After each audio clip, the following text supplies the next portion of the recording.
Rekan-rekan semua, selamat bergabung dalam sesi ketiga perkuliahan komunikasi massa, yaitu tentang sejarah perkembangan buku. Kita ketahui bahwa media komunikasi massa atau media massa yang pertama ada adalah media cetak. Bagaimana media cetak itu mulai hadir di tengah-tengah masyarakat, kita bisa merujuk dalam satu konsep atau pandangan yang dikeluarkan oleh Melvin Defoe dan Sandarovich dalam karyanya Theories of Mass Communication pada tahun 1989. Dufour mengklasifikasikan bahwa ada 5 tahapan atau era masyarakat dalam berkomunikasi dan akhirnya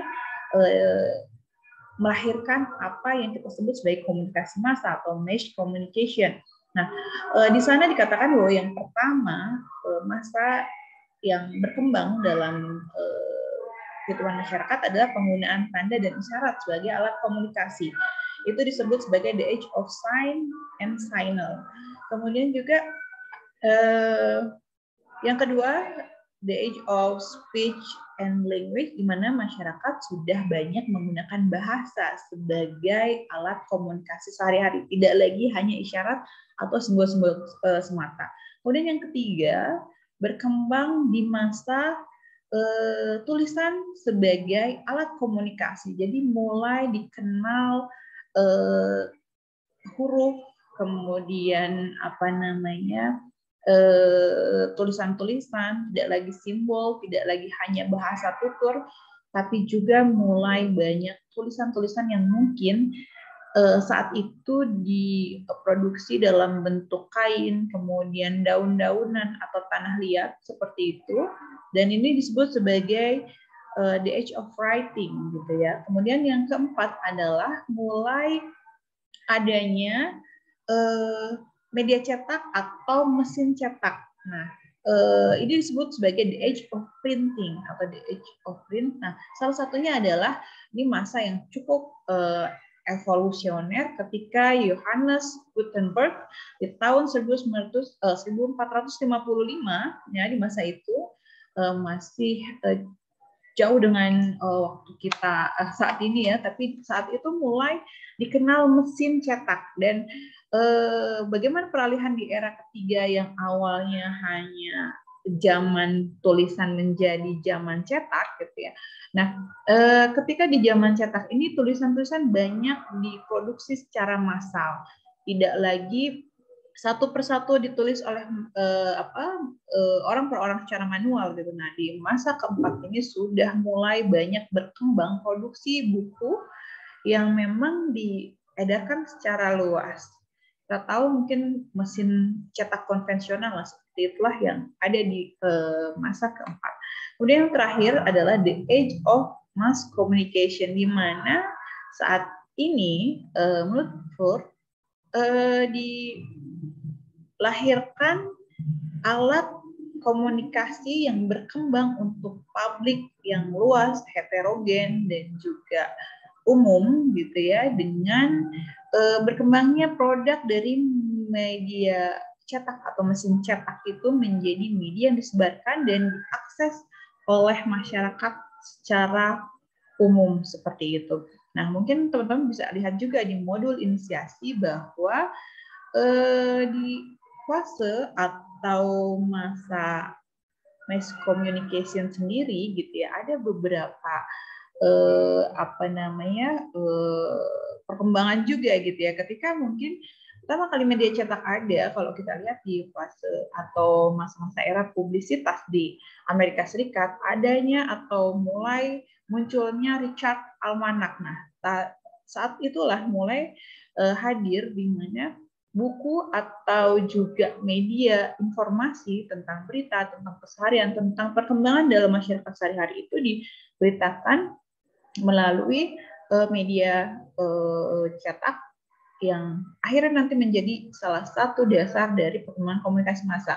Kemudian juga di masa komunikasi massa kita bisa lihat di awal abad ke-20 ketika sekitar tahun 1900 sampai 1945, masa-masa di mana media cetak itu mulai banyak hadir bermunculan di berbagai macam negara seperti itu.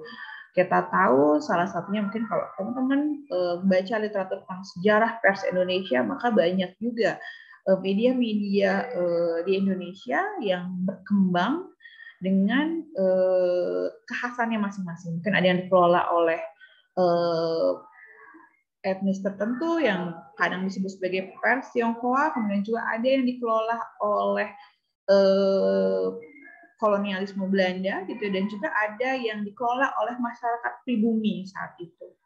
Nah, kita kembali ke poin yang ketiga bahwa mulai lahir di pasca 1945 adalah lahirnya teknologi komputer. Itu yang disebut sebagai penerbitan digital dalam fase media cetak. Kita tahu bahwa kalau dulu ketika harus mencetak media gitu ya, itu seperti mesin ketik. Jadi kita bisa cetak banyak tapi dengan cara yang masih sangat konvensional.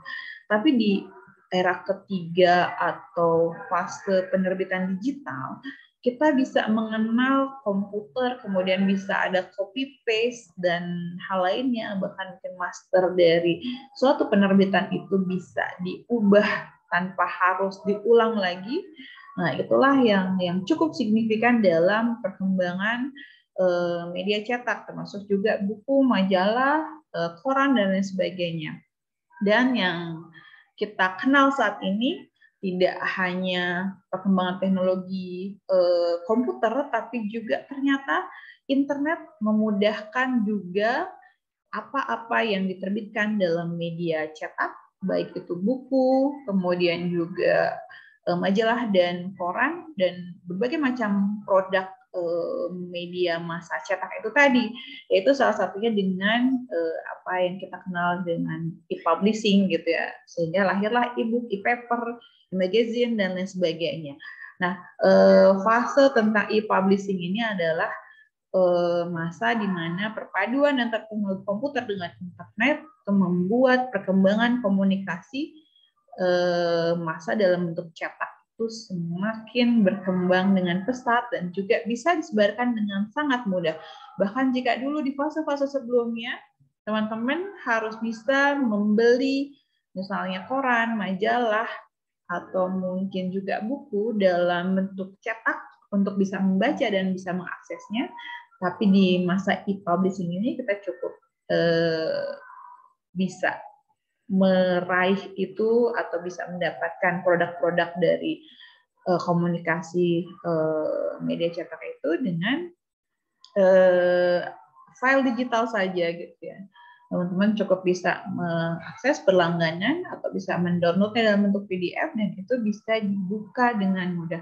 Itu tadi pengantar saya tentang pembahasan sesi 3, yaitu tentang sejarah perkembangan buku atau media cetak dalam komunikasi massa.